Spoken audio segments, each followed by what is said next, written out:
She told me, it'll wear what I want, text who I want, and go out with whoever I want. If you don't like it, leave. So I nodded, packed my bag, and left before she even finished getting ready when she came stumbling in at sunrise. She finally noticed the empty closet and the message I left on her pillow. You got what you asked for. The last thing Chloe ever said to me wasn't, I love you, or I am sorry. It was a declaration of war disguised as a statement of independence. It was a Thursday. I was sitting on the edge of our bed, my hands dangling between my knees. The room smelled of her expensive perfume and hairspray. She stood in front of the full-length mirror, a figure of meticulous construction in a little black dress. It was the kind of dress you wear for a verdict, not a drink. For weeks, I had been living in a fog of quiet desperation. The texts that made her smile at her phone, only for the screen to go dark when I walked in. The girls' nights that started at 8:00 p.m. and ended with a 4 a.m. stumble. The new name Mark from the gym sprinkled into her conversations. I tried to talk about it last week, gently. You seem distant lately. Is everything okay? She had sighed, a long-suffering sound. God, not this again. I am just living my life, Alex. Do I need to file an itinerary with you? So I swallowed it. But tonight, seeing her put on that dress, the one she had once said was for a very special occasion, for a random Thursday out, something in me finally cracked open. Chloe, I said, my voice unnervingly calm. Where are you going tonight? She met my eyes in the mirror, her gaze cool. Out with the girls. You are wearing the anniversary dress. It is my dress. I will wear what I want. A dismissive flick of her wrist. I took a breath. And is Mark going to be there? Her hands stilled. She turned slowly, leaning against her vanity, crossing her arms. Her posture wasn't defensive. It was confrontational. What about him? I see his name a lot. You talk about him a lot. You are texting someone right now, and you are smiling like her laugh was short, humorless. Oh, here we go. The Inquisition. Let me make this crystal clear for you, Alex. She took a step forward, each word a precise bullet. I will wear what I want. I will text who I want. And I will go out with whoever I want. She paused, letting the ultimatum hang in the air. This is my life. I am not your property. I don't answer to you. My heart went still. The chaos of hurt and jealousy didn't evaporate. It simply ceased to matter. It was like a circuit had finally overloaded and burned out, leaving behind a silent clarity. She doubled down, delivering the final pre-rehearsed line. So if you don't like it, she finished, a cold, triumphant smile touching her lips. You can leave. For a long moment, I just looked at her. I saw the ghost that stood before me now wearing her face like a mask. A profound peace settled over me. I nodded just once, a simple, slow, definitive dip of my chin. Understood. Her triumphant smirk froze, then twisted into confusion. What? I was already moving. I stood up from the bed, my movement smooth and purposeful, devoid of any drama. I walked to our shared closet and pulled down my old gym duffel bag. What are you doing? Her voice had lost its steel. It was now edged with disbelief. I didn't answer. I opened my side of the closet and began taking out my clothes, item by item, my shirts, my jeans. I folded them and placed them neatly in the bag. I was a librarian quietly reshelving a chapter of my life that was now conclusively over. Alex, stop it. You are being childish. This isn't funny. I walked into the bathroom, my toothbrush, my razor. I came back to the nightstand, the book I was reading, the photo of my parents. You are unbelievable. Is this a tantrum? Because I am not changing my plans. The only thing I heard was the quiet, logical voice in my head. Socks, underwear, passport, laptop, charger. Within 10 minutes, my side of the room was erased. The bag was full, zipped. She hadn't moved. She was still in her victory dress. Waiting for the second act where I begged, where I fought. I slung the duffel bag over my shoulder. My eyes fell on the notepad on her nightstand. I picked up her fancy pen and wrote 3 words on a clean sheet. I folded the paper once, walked to her side of the bed, and placed it squarely in the center of her pillow. Then I turned and walked out of the bedroom. Alex, where are you going? Don't you dare walk away from me. Her voice chased me down the hallway, rising in pitch from anger to panic. I didn't pause. I collected my laptop from the living room, my keys from the bowl. You will be back, she shouted. You have nowhere to go. You will come crawling back by tomorrow. You pathetic. The front door closed behind me, cutting off her sentence. The sound was not a slam, but a firm final click. If you think I made the right choice by packing my bags and leaving immediately, hit the subscribe button. We talk about self-respect and enforcing boundaries here on Story Sparks. The aftermath. The night air was cool and quiet. I loaded the bag into the trunk. As I got into the driver's seat, I glanced up at our window. The light was still on. I could see her silhouette watching. I started the car. I didn't speed off. I pulled away with the same calm deliberation with which I had packed. I found a chain hotel near the highway, a bland, impersonal box of light. I took a shower so hot it turned my skin pink, washing the last traces of her perfume from my skin. I ordered a terrible cheeseburger from room service and ate every bite.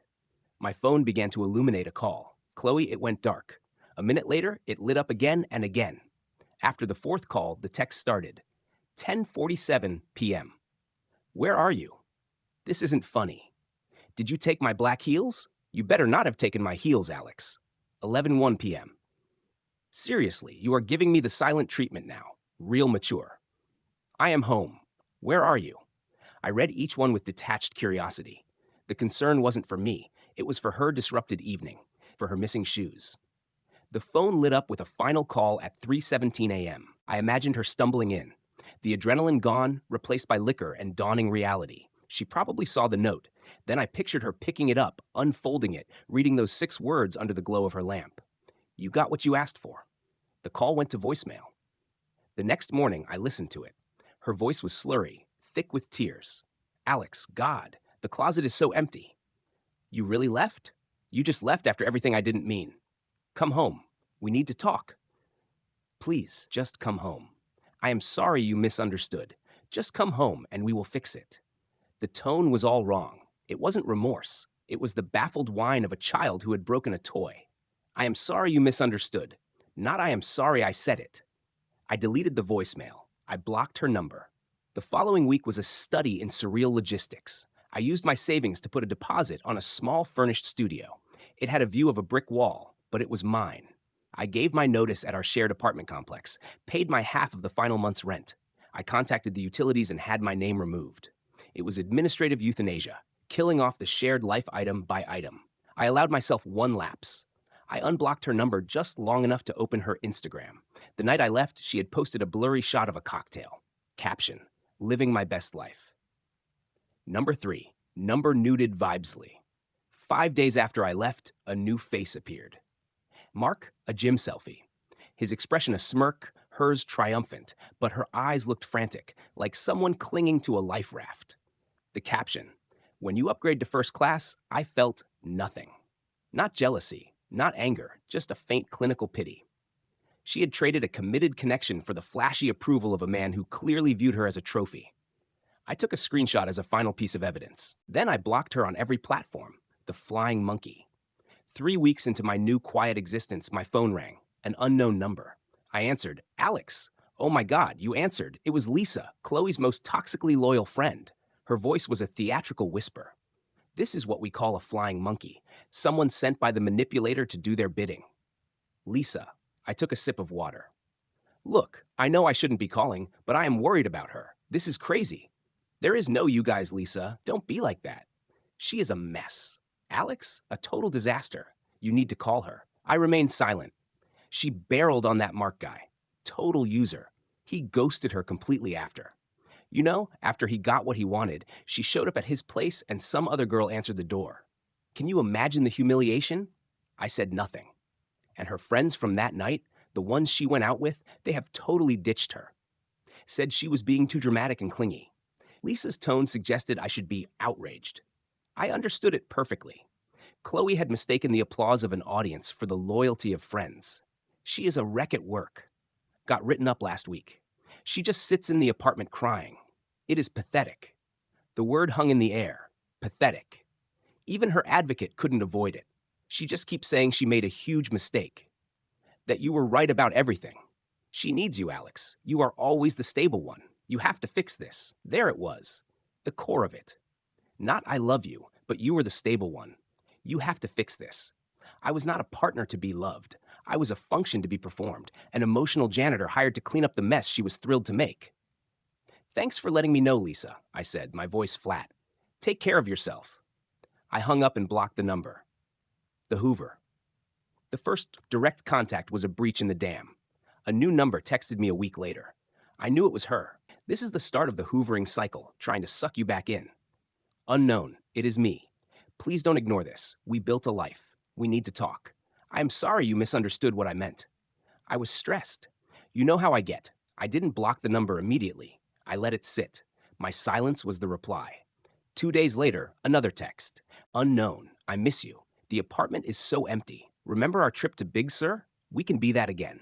Please just talk to me. Nostalgia as a weapon. She wasn't remembering me. She was remembering a feeling, a service I had provided. The feeling of being adored without the burden of reciprocation. I deleted it. The voicemail came next. Left at 11 p.m. on a Tuesday. Her voice was thick, wavering. Alex, it is Chloe. I don't know what to do. Everything is falling apart. I had to give up the apartment. I am staying with my cousin, and it is humiliating. Mark was a lie. Everyone was a lie. You were the only real thing. I was so stupid. I needed to feel wanted.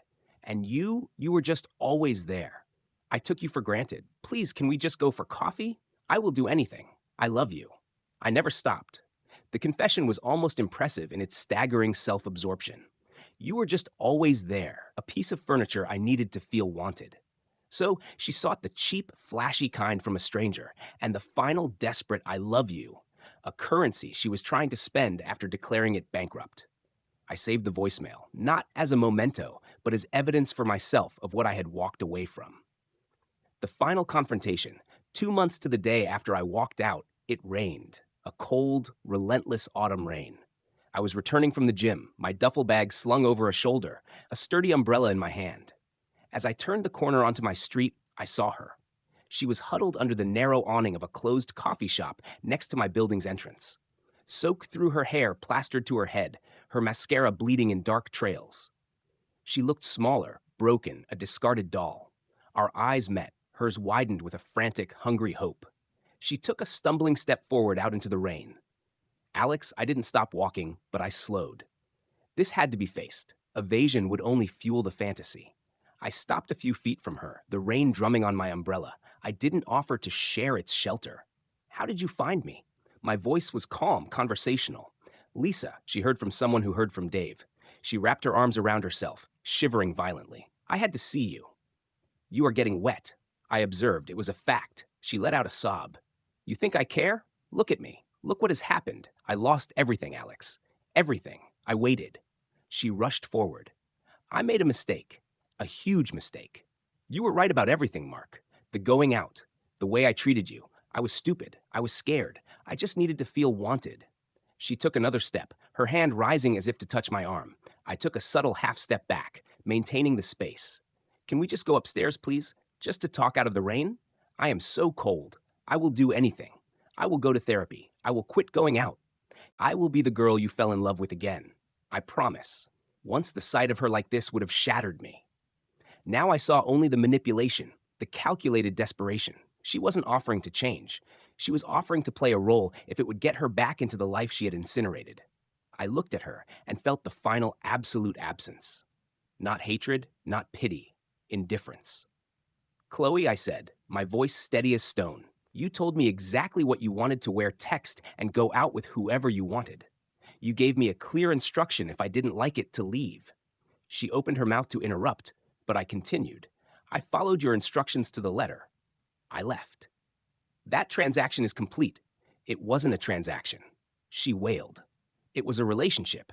No, I corrected softly. It stopped being a relationship the moment you issued an ultimatum thinking I would never call your bluff.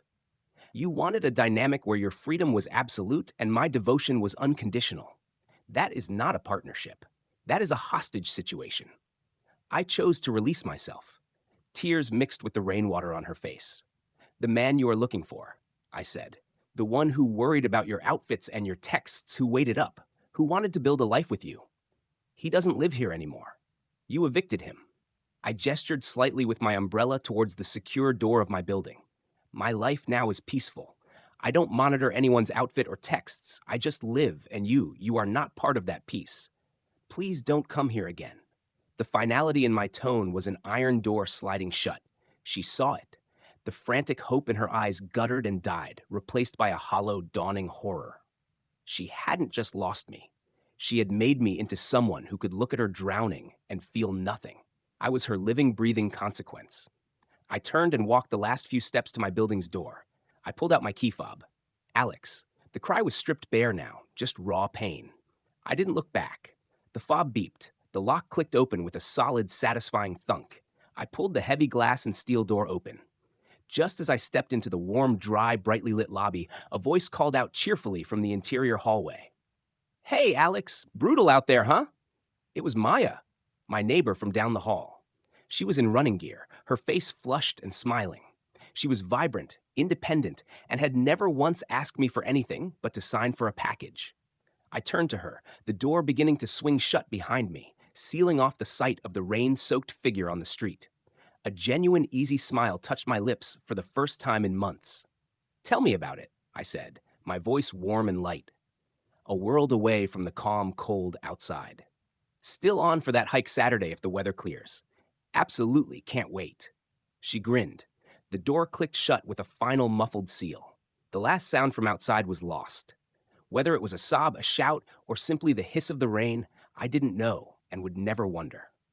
The lobby was quiet, warm, and clean. The past was on the other side of the glass, blurred and irrelevant, already washing away. I walked toward the elevators with Maya talking about trail maps. My gym bag feeling light on my shoulder, my peace intact, my future my own. The ghost had been seen, acknowledged, and dismissed. It had no power here. Thanks for watching. If this confession kept you hooked, make sure to subscribe, like, and share. We share powerful true stories every day that explore the complex realities of life.